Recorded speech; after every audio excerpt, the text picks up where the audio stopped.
Hello అండి, నమస్తే. అందరూ ఎలా ఉన్నారు? బాగున్నారా? వెల్కమ్ బ్యాక్ టు వారాహి డీ9 ఛానల్. కార్తీక పురాణం 11వ అధ్యాయం అండి. పురాణ శ్రవణ ఫలితం గురించి తెలుసుకుందామండి. కార్తీక మాసంలో పురాణ శ్రవణం చేయడం ఎంతో పుణ్య విశేషం. అందువలన తప్పకుండా పురాణ శ్రవణం చేయాలి. ఈ విధంగా చేయడం వలన విష్ణులోక ప్రాప్తి కలుగుతుందని జనక మహారాజుతో చెప్పిన వశిష్ఠుడు అందుకు ఉదాహరణగా ఒక కథను చెప్పడం మొదలు పెడతాడు. కళింగ దేశంలోని మందరుడని ఒక పేద బ్రాహ్మణుడు ఉండేవాడు. ఆయన మొదటి నుంచి కూడా ఆచార వ్యవహారాలను పెద్దగా పట్టించుకోకుండా తనకి తోచినట్లుగా జీవిస్తూ ఉంటాడు. కుటుంబం గడవడం కోసం కూలి పనులు చేస్తూ ఉంటాడు. మందరుడు ఎంతటి దుర్మార్గుడో ఆయన భార్య అంతటి ఉత్తమురాలు. తన భర్త సంపాదించే సంపాదనను బట్టి ఆయన సమర్థతను అంచనా వేయకుండా ఎంతో ప్రేమానురాగంతో చూసుకునేది. ఆయన ఏది తెచ్చినా ఆ భగవంతుడు ఇచ్చింది అదేనని అనుకుంటూ ఆ పూట గడిచినందుకు సంతృప్తిని పొందుతూ ఉండేది. అంతేగాని ఇరుగు పొరుగు వారితో పోల్చుతూ తన భర్త ఎలాంటి ఇబ్బందులను పెట్టేది కాదు. ఇతరుల ముందు ఆయనను చులకన చేసేది కాదు. అలా గుట్టుగా ఆమె కాపురం కొనసాగిస్తూ ఉండేది. అలా కొంతకాలం గడిచిన తరువాత కూలీ డబ్బులు తమ అవసరాలకి సరిపోవడం లేదని భావించిన మందరుడు ఇక తాను ఎక్కువ మొత్తంలో సంపాదించాలంటే దారి దోపిడీలు చేయడంతో మినహా మరో మార్గం లేదని నిశ్చయించుకుంటాడు. ఆ రోజు నుంచి కూలి పనులు మానేసి ఒక కత్తి పట్టుకుని అడవి మార్గంలో కాపు కాయడం మొదలు పెడతాడు. ఆ మార్గంలో ఒంటరిగా వెళ్ళే బాటసారులను బెదిరిస్తూ వాళ్ళ దగ్గరున్న సొమ్మును బలవంతంగా దోచుకుంటూ ఉంటాడు. అయితే ఈ విషయం భార్యకు తెలియకుండా జాగ్రత్త పడతాడు. ఒక రోజున దట్టమైన అడవిలో ఒక బ్రాహ్మణుడు కొంత సొమ్ముతో హడావుడిగా వెళుతూ ఉంటాడు. ఆయన కళ్ళలోని భయాన్ని బట్టి ఆయన దగ్గర సొమ్ము ఉందనే విషయాన్ని మందరుడు గ్రహిస్తాడు.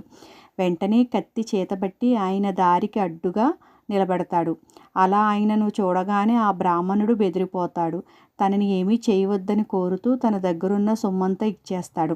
చాలా రోజుల తర్వాత అంత మొత్తం కళ్ళ చూసినందుకు మందరుడు ఆనందంతో పొంగిపోతుంటాడు.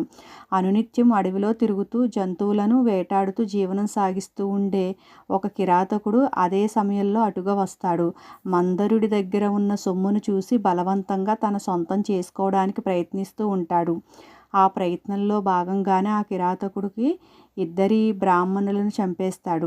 అక్కడి నుంచి ఆయన వెనుతిరిగి రావాలని అనుకుంటూ ఉండగా నరవాసనను పసిగట్టిన ఒక పులి అక్కడికి వస్తుంది. కిరాతకుడు కనిపించగానే ఒక్కసారిగా దాడి చేస్తుంది. ఆ పోరాటంలో పులి వలన గాయపడి కిరాతకుడు మరణిస్తాడు. ఆయన వలన గాయపడిన పులి కూడా చనిపోతుంది. అలా మందరుడు, బ్రాహ్మణుడు, కిరాతకుడు, పులి నరలోకానికి చేరుకుంటారు. అయితే తన భర్త దారిదోపిడీలు చేస్తూ సంపాదిస్తున్నాడని తెలియని సుశీల ఉన్న దాంట్లోనే కుటుంబాన్ని నెట్టుకొస్తూ ఉంటుంది. అడవిలో జరిగిన సంఘటన ఆమెకి తెలిసే అవకాశం లేకుండా పోతుంది. కానీ జీవనోపాధి కోసం బయటికి వెళ్ళిన రోజులు గడుస్తున్న భర్త రాకపోవడంతో ఆమె మనసు ఆందోళన చెందుతూ ఉంటుంది. అదే సమయంలో ఒక సాధువు ఆ ఊరికి వస్తాడు. ఆయన దర్శనం చేసుకున్న ఆమె తన భర్త కనిపించకుండా పోవడం గురించి ఆవేదన వ్యక్తం చేస్తుంది. ఆ సాధువు ఆమెకి ధైర్యం చెబుతాడు. కార్తీక మాసంలో పురాణ శ్రవణం చేయడం వలన మనసుకు ప్రశాంతత చేకూరుతుందని, పాపాలు తొలగిపోతాయని, పుణ్యలోకాలలో స్థానం లభిస్తుందని చెబుతాడు. ఆ రోజున కార్తీక పౌర్ణమి అనే విషయాన్ని గుర్తు చేస్తాడు. తాను పురాణ పఠనం చేస్తానని అందుకు ఏర్పాట్లు చేయమని అంటాడు. దాంతో ఆమె తన ఇంట్లో అలికి ముగ్గులు పెడుతుంది. ఒత్తులు చేసి కార్తీక దీపం వెలిగిస్తుంది. తన ఇంట్లో పురాణ పఠనం జరుగుతుందని చెప్పి చుట్టుపక్కల వారిని పిలుచుకునేందుకు వస్తుంది. అలా అందరితో కలిసి పురాణ శ్రవణం చేస్తుంది. పురాణ శ్రవణం గొప్పతనం వలన ఆమెలో భక్తి పెరుగుతూ ఉంటుంది. అత్యంత భక్తి శ్రద్ధలతో పూజలు చేస్తూ అనుక్షణం విష్ణునామస్మరణ చేస్తూ ఉంటుంది. ఒకవైపున భర్త కోసం ఎదురు చూస్తూ మరోవైపున దైవారాధన చేస్తూ కాలం గడుపుతూ ఉంటుంది. కొంతకాలానికి వయసు పైబడటం వలన ఆమె చనిపోతుంది. ఆమె కోసం దివ్య విమానంలో విష్ణుదూతలు వస్తారు. ఆమెను తీసుకుని విష్ణులోకానికి బయలుదేరతారు. అలా విష్ణులోకానికి వెళుతున్న ఆమె నరకంలో కాలసూత్రంలో తన భర్త శిక్షించబడటం చూస్తుంది. నరకంలో తన భర్తను చూడగానే సుశీల ఆశ్చర్యపోతుంది. తన భర్త ఎప్పుడు, ఎక్కడ, ఎలా చనిపోయాడో తెలియని విస్మయానికి లోనవుతుంది. దివ్య విమానమును ఆపమని విష్ణుదూతలను కోరుతుంది. దివ్య విమానం ఆపిన విష్ణుదూతలు విషయం ఏమిటని అడుగుతారు. నరకంలో శిక్షణ అనుభవిస్తున్న మందరుడిని ఆమె చూపుతున్న భర్త అని వారితో చెబుతుంది. ఆయన ఏం చేశాడో, ఎందుకు అలా శిక్షిస్తున్నారో అర్థం కావట్లేదంటూ ఆవేదన చెందుతుంది. ఆయనతో పాటు ఉన్నవారెవరో తెలియడం లేదంటూ అయోమయాన్ని వ్యక్తం చేస్తుంది. మందరుడు ఆమె అనుకున్నంత మంచివాడు కాదని, దోపిడీలు చేస్తూ ఎంతోమంది అమాయకులను బాధించాడని విష్ణుదూతలు చెబుతారు. బ్రాహ్మణులు ఎంతో కష్టపడి సంపాదించుకున్న కొద్దిపాటి ధనాన్ని కూడా ఆయన అపహరించాడని అంటారు.